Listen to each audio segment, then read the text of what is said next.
베드로전서 5장 8절 보시죠. 베드로전서 5장 8절 같이 읽습니다. 근신하라 깨어라 너희 대적 마귀가 우는 사자같이 두루다니며 삼킬 자를 찾나니. 여러분, 마귀에게 배울 것은 딱 한 가지 있습니다. 무엇입니까? 부지런한 겁니다. 마귀가요 두루 다녀요. 8월 15일 쉬는 날 아닙니다. 마귀는요 365일 연중 무휴. 항상 바빠요. 항상 바빠. 빨간 날 마귀는 더 바빠요. 이것들을 어떻게, 여름 휴가 때 더 바빠요. 이것들을 어떻게 잡아뜨릴까? 수영에 못 가게 할까? 여러분, 이번 여름 휴가 어떤 계획 갖고 계셔요? 예? 우리 자신을 한번 돌아보셔야 됩니다. 마귀는 참 바쁩니다. 잡아뜨리기 위해 바쁩니다. 우리는 무엇으로 바쁩니까? 여러분, 마귀는 기회를 절대 안 놓칩니다. 찬스가 오면 마귀는 그 찬스를 절대 놓치지 않아요. 하와가 혼자 있을 때 놓치지 않았잖아요. 다윗이 지붕 위를 거닐 때 그 기회를 놓치지 않았잖아요. 보디발의 아내와 요셉이 단둘이 있을 때 그 기회를 마귀는 놓치지 않았습니다. 삼손이 데릴라의 무릎을 베고 누워있을 때 그 기회를 놓치지 않고 눈 뽑고 맷돌을 갈게 했습니다. 마귀는 결코 놓치지 않을 것입니다. 우리가 혼자 있을 때 그 기회를 놓치지 않을 것입니다. 세상의 쾌락에 머리를 베고 즐기고 있을 때, 안일함에 살고 있을 때 마귀는 그 기회를 놓치지 않을 겁니다. 교회와 서운한 마음이 있어서 등을 돌리고 있을 때 마귀는 그 기회를 놓치지 않을 겁니다. 부부가 서로 갈등이 있을 때 마귀는 그 기회를 놓치지 않을 겁니다. 형제자매 간에 서로 갈등이 있을 때 마귀는 그 기회를 놓치지 않을 거라니까요. 말씀을 전하는 자와 서운한 마음을 가지고 있을 때 마귀는 그 기회를 절대 놓치지 않아요. 왜? 마귀의 이름이 디아볼로스, 이간질하는 자거든요. 틈을 타고 들어오게 될 것입니다. 마귀는 기회를 놓치지 않습니다. 그리고 마귀는요, 나의 약점을 너무너무 잘 안다는 것입니다. 여러분, 마태복음 4장에 예수님이 40일 금식했을 때 마귀가 찾아왔죠? 여러분, 40일 굶은 사람에게 가장 중요한 게 무엇이겠어요? 떡입니다. 그래서 첫 번째 시험이 돌덩이를 떡떡이 되게 해라. 이 돌을 떡떡이 되게 해라. 우리에게는 그 시험 없습니까? 우리에게도 그 시험이 있다는 것입니다. 나의 약점이 배고픔입니까? 나의 약점이 이 세상의 어떤 욕심입니까? 우리는 그 시험을 똑같이 받는 거예요. 돌을 떡떡이 되게 하라. 이 돌이 무슨 의미가 있어요? 이 돌을 어떻게 떡을 만든단 말입니까? 소망 없고 아무 가치 없는 것에 우리가 매여서 이것이 내 문제를 해결해주고 내 양식이 될 것처럼 돌을 떡떡이 되게 하는 삶을 살잖아요. 아직도 돌을 붙잡고 사는 거예요. 이 돌이 나에게 양식이 될 거라고. 돌 같은 세상, 돌 같은 많은 세상 것들 말입니다. 그것으로 양식 삼아 사는 것이죠. 결코 그 돌은 양식이 될 수 없습니다. 우리에게는 그런 능력이 없어요. 돌은 돌이라고요. 세상은 세상이요. 세상은 우리 예수 그리스도를 십자가에 못 박은 세상입니다. 거기에서 무슨 만족이 있겠습니까? 그 세상에 나의 문제를 해결해 줄 수 있겠습니까? 그 세상이 나를 만족시킬 수 있다고 믿는 것입니까? 세상은 돌입니다. 돌은 돌이라고요. 그 돌이 내 양식이 될 거라는 착각을 버려야 합니다. 우리는 무엇을 갈망하고 사는 것입니까? 마귀는 똑같은 시험을 하는 겁니다. 돌을 떡떡이 되게 해라. 돌이 있지 않냐? 너에게는 그런 능력이 있지 않냐?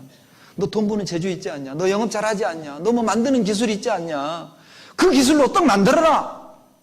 전도는 무슨 전도? 너 그런 기술 있지 않느냐? 해봐. 하나님의 아들이거든. 해봐. 너 그거 받았잖아. 하나님이 다 용서해 주실 거예요. 하나님의 아들이거든. 돌을 떡떡이 되게 해라. 아직도 돌을 붙잡고 있습니까? 이제 놔야 됩니다. 이제 돌아와야 됩니다. 마귀는 두루다니며 교회를 허물고 진리를 대적하고 있는데 진리의 자녀들이 두루 돌아다니는 겁니다. 세상 구경하려고. 여러분, 야곱에게 10이나 밀려 디나가 있었습니다. 이 디나가 세겜 여자들 구경하러 갔다가 강간을 당하는 사건이 나와요. 세상은 구경거리가 아니에요. 세상은 우리 부러움의 대상이 아니라고요. 세상이 부러워하는 사람이 되셔야 됩니다.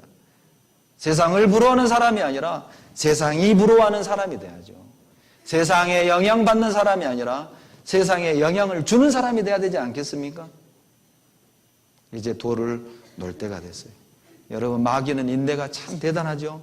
예수님이 광야 40일 금식하실 때 놀랍게도 마귀는 40일 동안을 옆에서 기다렸던 거예요. 40일 채우기만 해라. 찾아간다. 40일 금식 끝났을 때 예수님 찾아왔어요.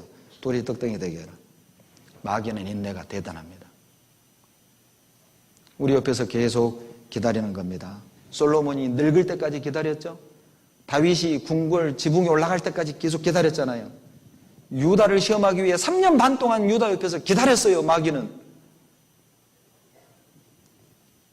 기다리고 있습니다. 우리를 잡아뜨리고 넘어뜨리기 위해서 기다리고 있습니다. 우리는 준비되는 겁니까? 그 마귀와 싸움에 우리는 이길 준비가 돼 있는 것입니까? 마귀를 대적할 준비는 돼 있습니까? 싸울 준비는 돼 있는 것입니까? 마귀는 포기하지 않습니다. 절대 마귀는 포기하지 않습니다. 누가복음 4장 13절, 마귀가 모든 시험을 다 마친 후에 얼마 동안 떠나니라. 누가복음 4장 13절 내용입니다. 아예 예수님을 떠난 게 아니에요. 얼마 동안 떠나 있었죠. 다시 찾아오게 될 겁니다.